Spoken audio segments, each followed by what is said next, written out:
As world leaders gather at the United Nations, we'll spotlight how one UN organization is ensuring the voices of women and girls are heard. Hello, I'm Arnold Naidu in Washington, D.C., and this is The Heat.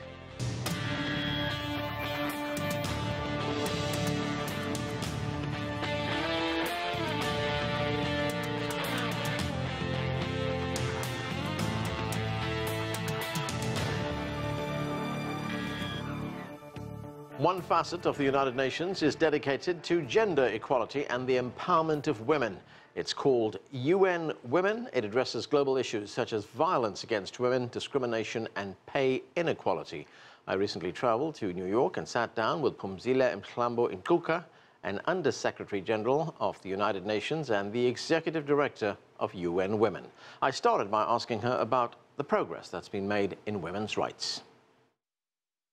We've seen governments taking greater responsibility for creating legislative framework that fights against discrimination of women. But implementation continues to be a challenge. We have found that where you have strong gender inclusive leadership in countries, you have a chance for the legislation and not just to be passed, but to be implemented. We've also, for instance, in the area of violence against women, made sure that that kind of violation of women's rights ceases to be private, that it's been brought into public, and that we've created possibilities for women to have recourse. But one thing that we find to be a big challenge almost in every country is norms and the stereotypes against women. And more than anything else that has compromised the progress that we could have made, the norms and stereotypes have just been so stubborn.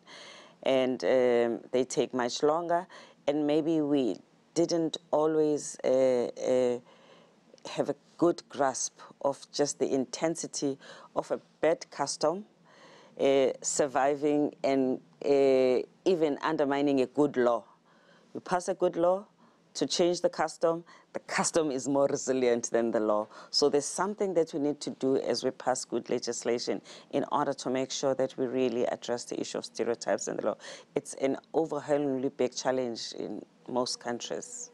You mentioned violence. Let's talk about South Africa, of course, a country that you are very familiar with. You played a role in the fight against apartheid, a big role.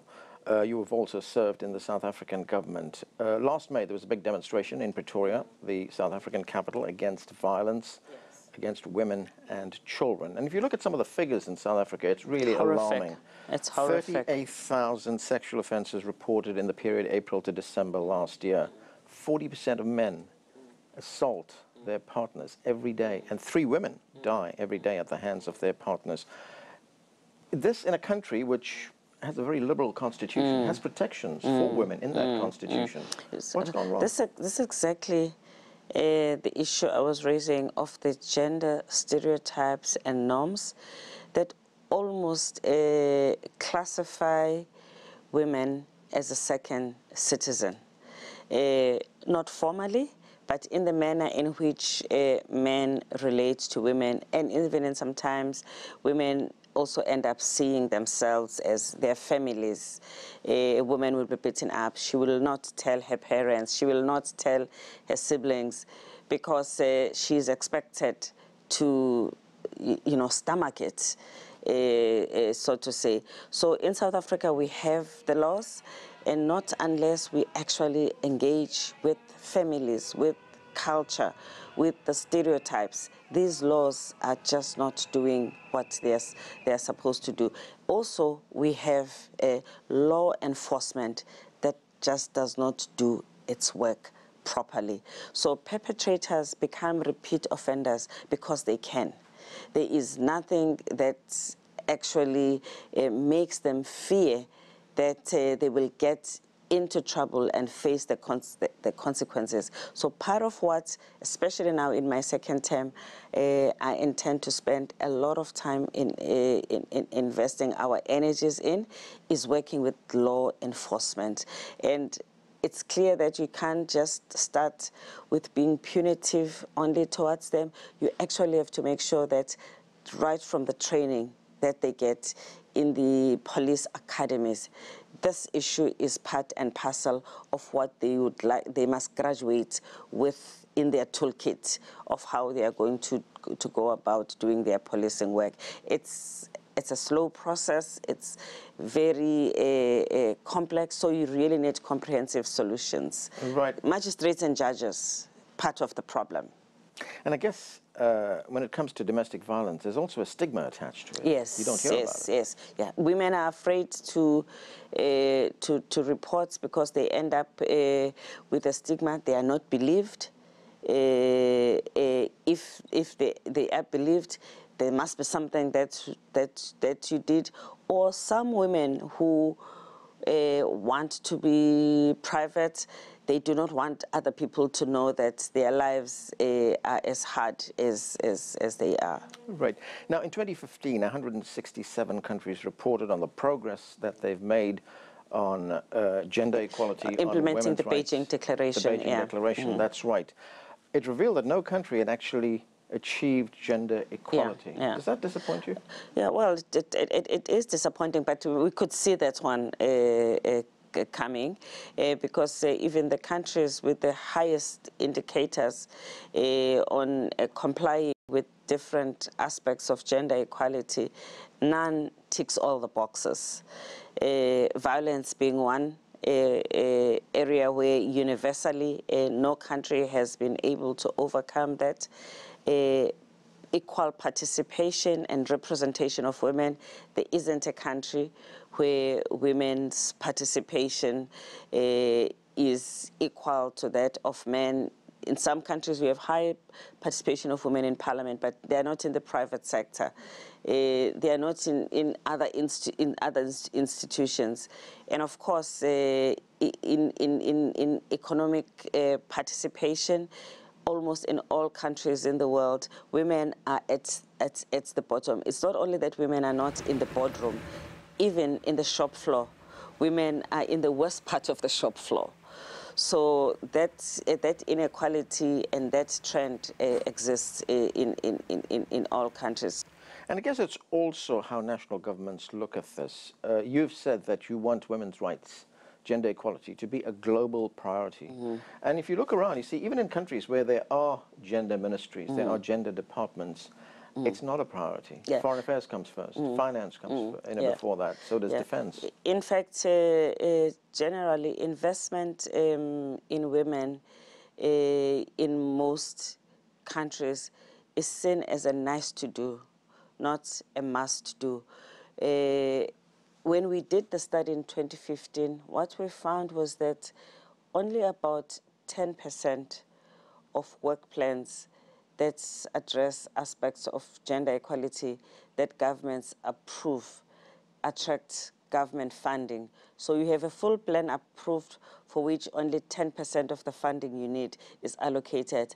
The rest, the minister has to go and look for the funding and stuff. I mean, in most countries, no minister ever gets the full total of the resources they ask for, but 10% is just way too low, and that is the trend. Right. What about legislation? Are you surprised that there are not more countries in the world that have passed legislation to prohibit things like discrimination against women in the workplace, social discrimination? No. Some countries have done it. But actually, there are countries that have passed legislation. They are not implementing it. So since Beijing, we have seen the passing of laws as one area where there has been success. It's not complete yet, but certainly that is one area where there has been a progress when it comes into passing. But the implementation remains a problem. I mean, we ourselves help to pass at least 100 laws a year around the world. We are so active in that. But even with that, we still have more than 100 countries where there is one or other law or regulation that discriminates against women, despite this very active passing of laws that we're doing all the time. The other challenge, I guess, is how do you change attitudes? You know, as you point out, there are beliefs, there are norms, there are stereotypes. There are countries in this world where women have limited voting rights, where women can't drive, where they can't go out if they're not accompanied by their husbands or male members of their family. How does one change that? I mean, these are entrenched cultural practices that have been there for 100 years. Well, that is for the long haul. Working with women's organizations in those countries is important. We have reached out now, we're working with religious organization, cultural organization, and that is also why we are working with men and boys. Because in many countries, they enjoy a very prominent place in society. And they are part and parcel of those who are custodians of the traditions of society from a very advantaged position. So you actually need them to lead from the front. But having said that, in governments and countries that we live, where we elect people to look after our interests, the heads of states and those that are elected to lead the countries have to lead from the front on all these things. They must demonstrate zero tolerance, and we just don't have enough leaders who do that. That is part of the crisis, the bankruptcy of leadership in the world. And of course, it's critical that men be involved in that conversation on women's rights. I want to focus on China for a moment. There was research conducted in 2016 which found that women graduates in China make up 47% of the working population. And 72% of that say they hope to become what they call C-level executives. It's education that does it, isn't it? Do you find that education is a priority for women, or is this much of the world still locked into this belief that a woman's place is in the kitchen, a woman's place is to cook, a woman's place is to bear children? Well, we've come a long way as far as that is concerned, and we are seeing an increasing number of countries where girls do just as well or sometimes better than boys, but that does not translate automatically into girls getting senior position once they step up to the world of work. So again, the stereotypes and the discrimination lead to a situation where two young people graduate from the university with exactly the same degree. When they get into the workplace, you will see the young men very quickly rising up the ranks and the women not rising up. And of course, when women get married and have children, they also tend to lose out because many countries do not have enabling laws for parenting. I mean, unfortunately, the body clock is such that at the time when you are making your mark at the workplace, it is the time when you are also having children, and that tends not to work together. And it should not be like that. We have known up that women have babies for a long time, I think. So by now, as society, we should have prepared a world that expects women to go through motherhood without being discrimination. The ILO calls this the motherhood penalty. Right. I want to look at something else in China. There were figures produced by the World Bank which show that 68% of China's female population, age 15 and over, are part of the workforce. That's more than in many countries in the West. Does the fact that so many women are in the workforce in China create this better environment, in a sense, for gender equality?